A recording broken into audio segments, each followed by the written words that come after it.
राधे राधे। प्रिय भक्तजन, क्या कोई नियम अगर 12 साल तक लगातार पालन किया जाए तो उसका जीवन पर क्या प्रभाव पड़ता है?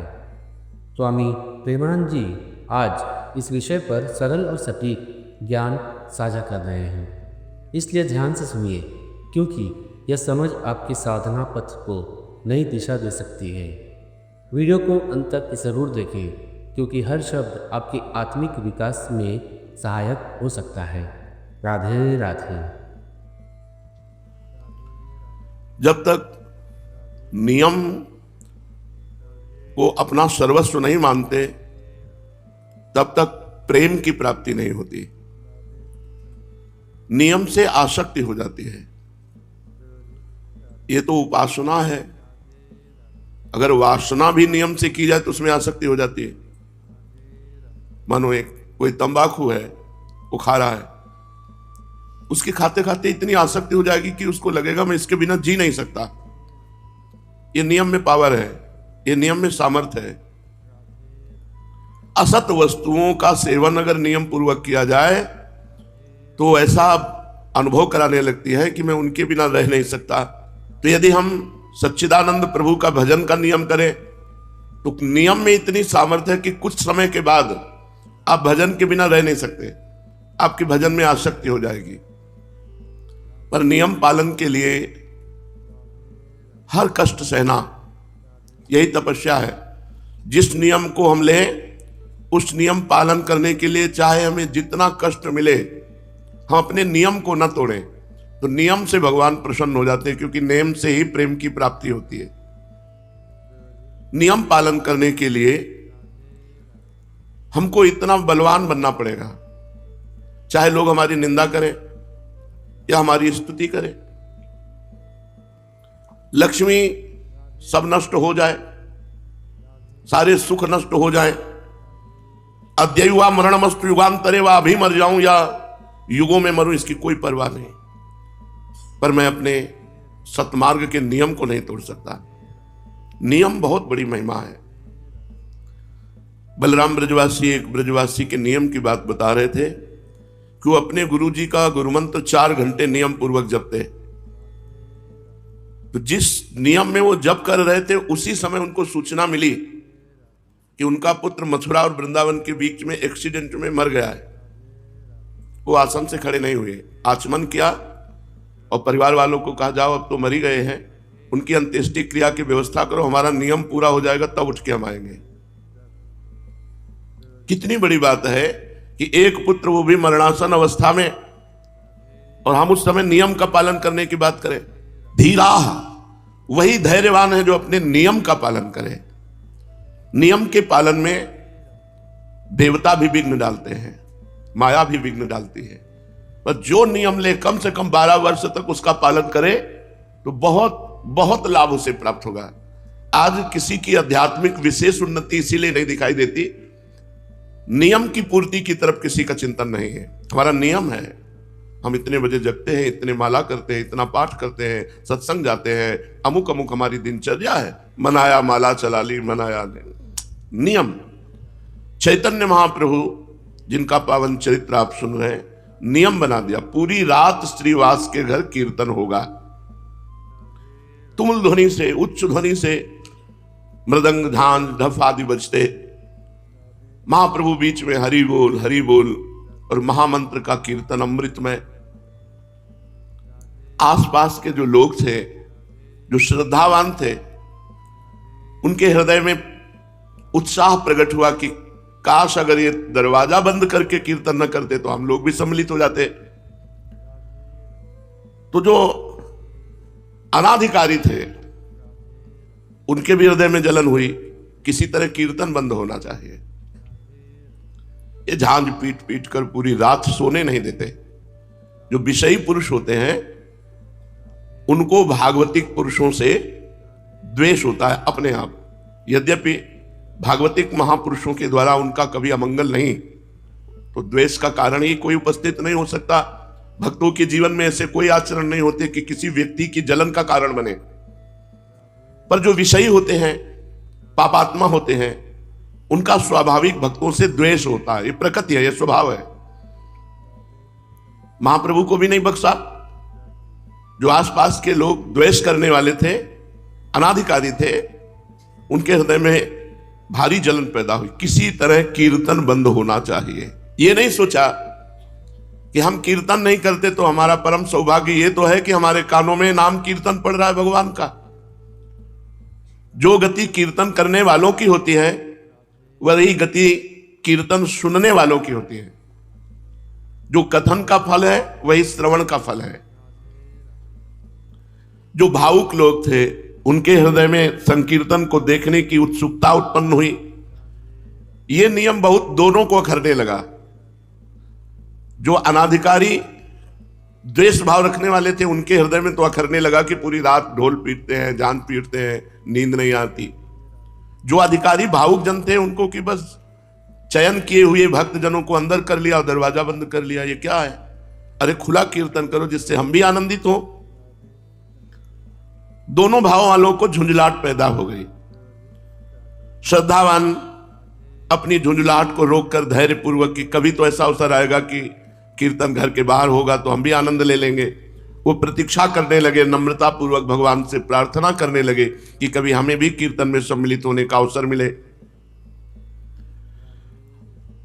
जो नियम पालन करते हैं उनमें एक विशेष सामर्थ्य प्रकट हो जाती है। उत्तरोत्तर अध्यात्म की उन्नति होती है और वो प्रभु के चरणारविंद तक पहुंच जाते हैं, नियम पालन करने वाला। किंतु जो नियम का पालन नहीं कर पाते हैं तो उनको काम क्रोध आदि परास्त कर देते हैं। बहुत पॉइंट की बात है। जो नियम निष्ठ नहीं होते उन्हें काम क्रोध आदि परास्त कर देते हैं। अपनी दिनचर्या की फिर मौज मस्ती, तो इन्हें काम क्रोध आदि इनको परास्त कर देंगे। ये सब मरे हुए हैं। जिनके मन में भागवतिक उत्साह नहीं, भजन का उत्साह नहीं, भगवत चर्चा सुनने की अंदर तृष्णा नहीं, वो मरा हुआ जीवन है। जिन हरि भगति हृदय नहीं आनी, जीवित सौ समान ते प्राणी। वो मुर्दे के समान है जिसके हृदय में भगवान की भक्ति नहीं।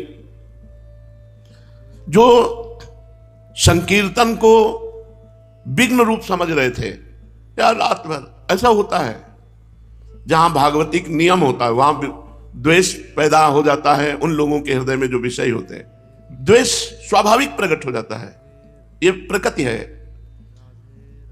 बहुत से शत्रु भाव रखने लगे महाप्रभु के प्रति। ये कीर्तन बंद होना चाहिए। वैष्णवों को देखते ही रुद्र दृष्टि से जहां शाम हुई, ढोल मंजीर आदि लेकर वैष्णव जन एकत्रित होने लगे श्रीवास के घर में, तो जो विद्वेषी थे उनके हृदय में जलन पैदा हुई कि किसी तरह कीर्तन बंद होना चाहिए। अब ऐसे लोग संकीर्तन का विरुद्ध प्रचार करने लगे और भगवान की इस प्रकृति में सबको सपोर्ट मिलता है। सबको देखो, देश रक्षा के लिए प्राण समर्पित करने वाले राष्ट्र सैनिक बनने का उत्साह रखते हैं, तो आतंकवाद में भी प्राण समर्पित करने वाले हैं, उनकी भी फौज है। ये प्रकृति ऐसी है कि सबका सपोर्ट कर देती है। अब वो लोग शुरू हुए कि अरे पूरी रात भर न जाने क्या क्या होता है श्रीवास के घर में। शाम से भक्तजन ही अंदर जाते थे और वहां प्रचार प्रसार होने लगा। क्या क्या होता है? विरुद्ध प्रचार।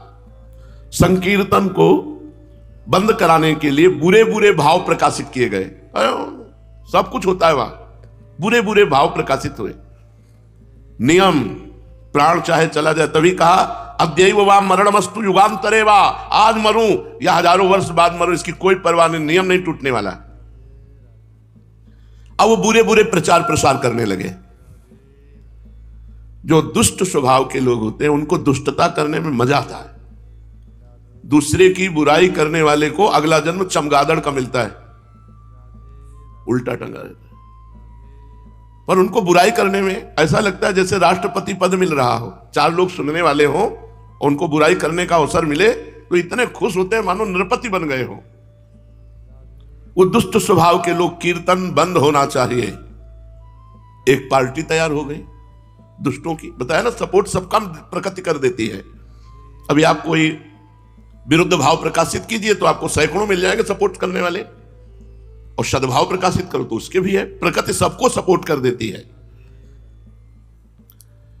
ये पता नहीं कि भगवान के भक्तों का विरोध करने से उनकी भक्ति में और प्रकाश होता है और रंग आता है।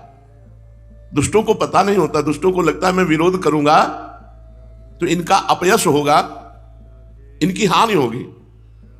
तो कई बार सत्संग में बताया है कि दुष्ट रूपी डंडा के ऊपर भक्त रूपी झंडा फहराता है। अगर मीरा जी के देवर ने प्रतिकूलता न प्रकट की होती तो मीरा जी की महान भक्ति का हम लोग अनुभव न कर पाते। अगर प्रहलाद जी के पिता हिरण्यकश्यप ने विरोध प्रकट न किया होता तो प्रहलाद जी की भक्ति का प्रकाश हम लोग नहीं समझ पाते। संकीर्तन के विरुद्ध प्रचार होने लगा, संकीर्तन बंद होना चाहिए, यहां बुरे बुरे काम होते हैं, ऐसा प्रचार होने लगा। कोई जड़मूल नहीं है, प्रचार शुरू। दुष्ट स्वभाव के नरकगामी अधोगति को प्राप्त होने वाले लोगों की पार्टी बन गई। ये अपने आचरण और भावों के द्वारा ही अपना सर्वनाश कर लेते हैं। भक्तों का विरोध करने का मतलब है पहाड़ में अपनी खोपड़ी फोड़ना। पहाड़ का कुछ नहीं बिगड़ता, तुम्हारा ही माथा चकनाचूर हो जाएगा। भक्त भगवान के भरोसे होता है। अरे जमाने जोर लगा ले, कितना जोर लगाएगा, भक्त और भगवान का झंडा कभी न झुकने पाएगा। क्या क्या नहीं किया हिरण्यकश्यप ने प्रहलाद जी पर कुछ उनकी भक्ति पे आंच आई क्या? विरोधियों के विरोध का और मंगल स्वरूप प्रकट हुआ। क्या मंगल स्वरूप? महाप्रभु को जोश आ गया। भक्तों को भयभीत देख करके महाप्रभु के हृदय में विश्वव्यापी संकीर्तन को फैलाने का। नहीं तो हो सकता था कि कई वर्षों चलता रहता दरवाजा बंद करके कीर्तन, लेकिन कीर्तन के विरोध ने कीर्तन को विश्वव्यापी बना दिया। दुष्ट पुरुषों के विरोध से महापुरुषों का बड़ा कार्य हो जाता है। ये दुष्ट जन जो है, विरोधी जन जो है, अभक्त जन जो है, उनके चरणों में प्रणाम है। ये भक्ति को, नियम निष्ठा को प्रकाशित करने वाले हैं। भक्तों को अगर किसी ने प्रकाशित किया तो भक्ति विरोधी आचरण वाले दुष्टों ने प्रकाशित किया। बलिहारी है उन दुष्टों की जिन्होंने ऐसे महान भक्तों को प्रकाशित कर दिया कि हम जान पाए कि इतनी क्षमता के महापुरुष है। भक्तजन और आनंदित होते हैं जब विरोध होता है।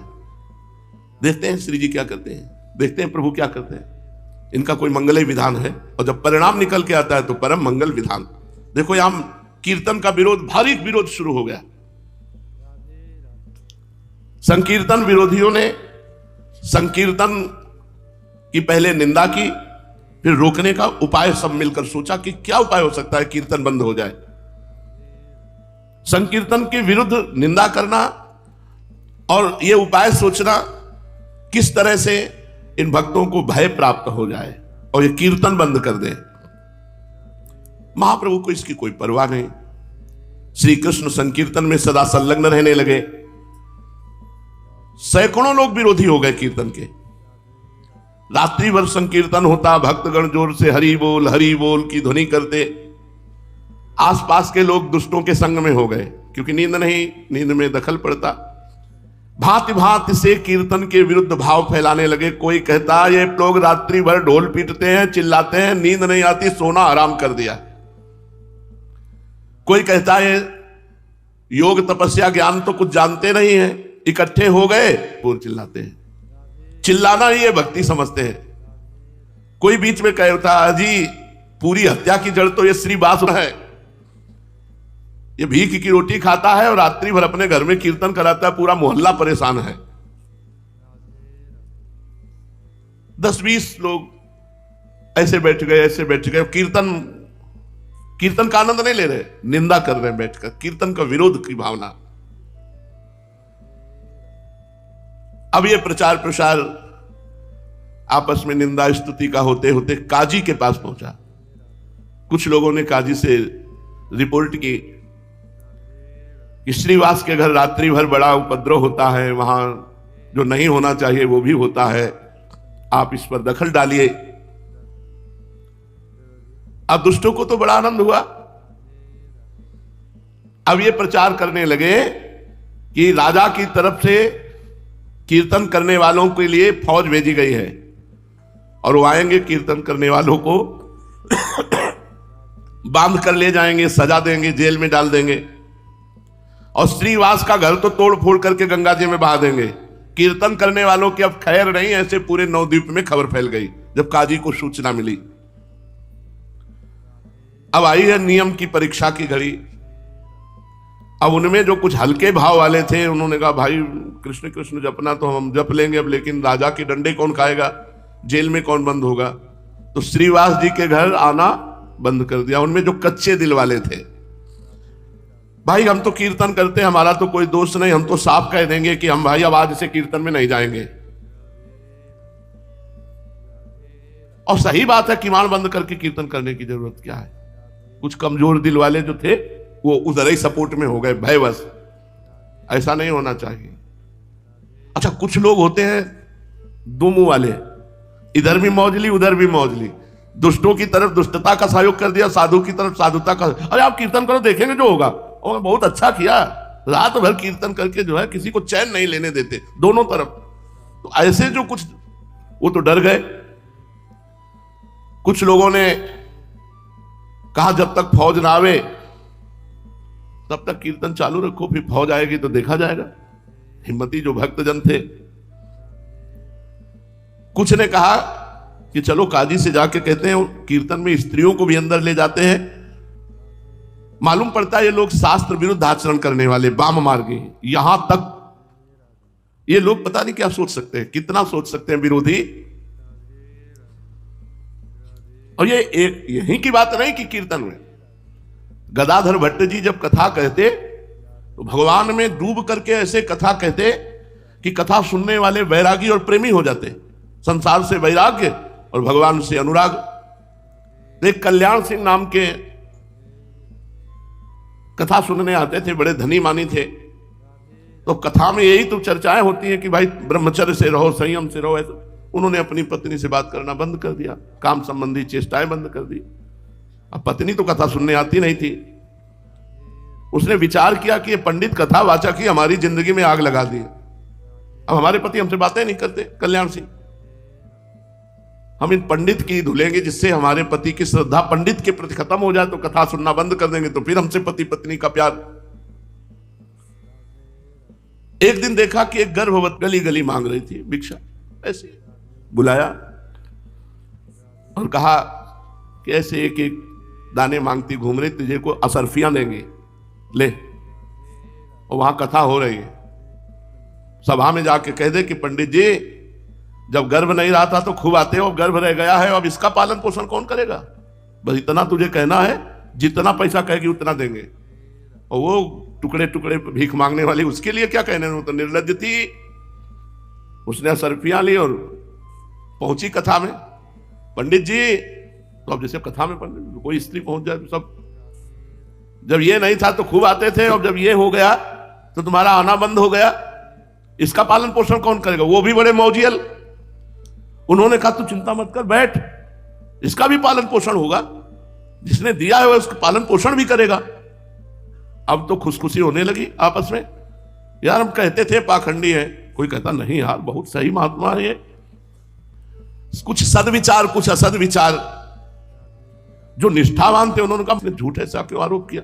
और गदाधर भट्ट जी एकदम बिल्कुल समान भाव में, मान अपमान में समान स्थिति रखने वाले महापुरुष। उनमें से एक बहुत समर्पित थे, उन्होंने इशारे से पीछे बुलाया ऐसे। तो कल्याण सिंह जी महाराज वहां कथा में बैठे हुए थे। उनका सच्ची बता, कभी जानती इनको तू। और उसने जब देखा कि कई लोग आ गए मारी डालेंगे तो उसने कहा बिल्कुल नहीं जानती, हमको तो पैसा मिला है कहने के लिए। बोले चल सभा में कह चल कर, हजारों की श्रद्धा नष्ट हो रही। किसने तुझे पैसा दिया। तो कहा कोई कल्याण सिंह है, उनकी पत्नी ने हमको दिया पैसा की सभा में बोल। जब वो सभा में बुलवाया, कल्याण सिंह को समझाया गदाधर भट्ट ने कि वो अपनी काम पीड़ा के कारण ऐसा करे, उसका ना त्याग करो ना उसको दंड दो। तो जो भागवतिक उत्साह होते हैं उनमें माया अपना प्रभाव डालती है। कीर्तन विरोधियों ने यहां तक काजी के पास सूचना पहुंचा दी कि कीर्तन में स्त्रियों को भी ले जाया जाता है, पता नहीं क्या क्या होता है। ऐसा ऊपर से सुनाने के लिए तो जोर जोर से हरे कृष्ण कीर्तन करते हैं, भीतर पता नहीं क्या क्या करते हैं। ऐसा काजी के दिमाग में भर दिया। नवद्वीप के काजी के सामने संकीर्तन की शिकायत काजी ने सबकी बातें सुनी और कहा आप लोग चिंता मत करें, हम कीर्तन तुरंत बंद करा देते हैं। अब तो शिकायत करने वाले दुष्टों की छाती फूल गई, अपने अपने स्थान पर मुस्कुराते हुए लौट कर आए कि अब फौज आएगी, सबको बंदी बनाएगी, कीर्तन आज से बंद, चैन से सोने को मिलेगा। अब तो बाजार में नवद्वीप के संकीर्तन की अफवाह, कोई सही है कोई गलत है, कोई अब देखो इनको कर्मों का भोग भोगना पड़ेगा, अरे न जाने क्या बड़ा प्रपंच है। संसारी लोग कहते हैं ना कि भाई 100% में कुछ परसेंट तो सही होगा ही। ये दुष्ट लोग 100 में 100% ही पूरा का पूरा ऐसा दिखा देंगे जिसमें 1% सही नहीं है। अब महाप्रभु चैतन्य देव प्रभु के अवतार और भगवान नाम कीर्तन की जय हो रही, वहां कहीं कुछ अमंगल हो रहा, लेकिन इन दुष्टों ने ऐसा काजी को भरा कि कोई कहता अजी ये जोर जोर से हल्ला मचा रहे थे, भगवान नाराज हो गए, अब इनको दंड मिलेगा, बढ़िया है बढ़िया है, ऐसा लोग कहने लगे। कोई कहता अरे कहो तो अभी विरोध हो गया, नहीं आगे अकाल पड़ जाता, ऐसे ऐसे भी लोग ये पूरी रात जो हल्ला मचाते हैं, भगवान नाराज होकर अकाल पैदा कर देते, ये तो अच्छा हुआ विरोध हो गया। भगवान नाम कीर्तन से नाम संकीर्तनम यस्य सर्व पाप प्रणाशनम। घट घट व्यापी अंतर्यामी भगवान सब जानते हैं, तुम लोगों का मुख बंद कर देंगे। जो अच्छे हृदय वाले थे वो कहते भगवान सर्वांतर्यामी है, वो सब जानते हैं, तुम लोग जो अफवाह उड़ा रहे हो, तुम लोगों का अच्छी तरह मुख बंद कर देंगे भगवान। उसी समय कोई हृदय की जलन मिटाने के लिए द्वेष बुद्धि से कहता भैया ये 2-4 दिन के अब ढोल नगाड़े हैं, ये सब बंद हो जाएंगे, अब काजी नाराज हो गया है। श्रीवास पंडित ने भी ये सब बातें सुनी। अब उनके मन में भय उत्पन्न हुआ, और गौड़ देश का राजा मुसलमानी था, बादशाह, हिंदू धर्म का विरोधी यवन, उनका हो सकता है वो हमारे धर्म को जानता नहीं है और उसका विरोध करके ये सब कर सकता है, राजा है। और हिंदू जनों ने ही जाकर के विरोध भाव शिकायत की, तो जरूर हो सकता है ऐसा। श्रीवास जी के मन में भय सताया।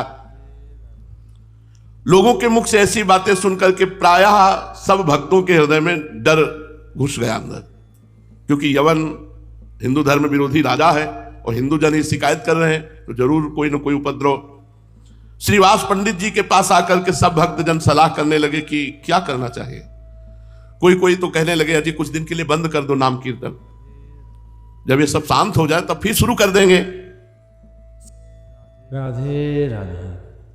प्रिय भक्तजन, आशा है कि स्वामी प्रेमानंद जी महाराज के विचारों ने आपको यह गहराई से समझाया होगा कि किसी भी नियम का 12 वर्ष तक निरंतर पालन करना सिर्फ एक अभ्यास नहीं, बल्कि आत्मा की स्थिरता, साधना की शक्ति और जीवन में दिव्यता लाने का मार्ग है। जब हम धैर्य, निष्ठा और समर्पण के साथ किसी नियम का अनुकरण करते हैं तो वह साधना बन जाती है, और यही साधना अतः हमें सत्य के समीप ले जाती है। अगर आपको यह वीडियो ज्ञानवर्धक और प्रेरणादायक लगा हो तो कृपया इसे लाइक करें, अपने मित्रों और परिवार के साथ शेयर ज़रूर करें, और ऐसे ही दिव्य ज्ञान से जुड़े रहने के लिए हमारे चैनल को सब्सक्राइब करना ना भूलें। आपके साथ इस आध्यात्मिक यात्रा से जुड़कर हमें बहुत प्रसन्नता होती है। फिर मिलेंगे एक नए विचार, एक नई दृष्टि और आध्यात्मिक प्रकाश के साथ। तब तक के लिए राधे राधे।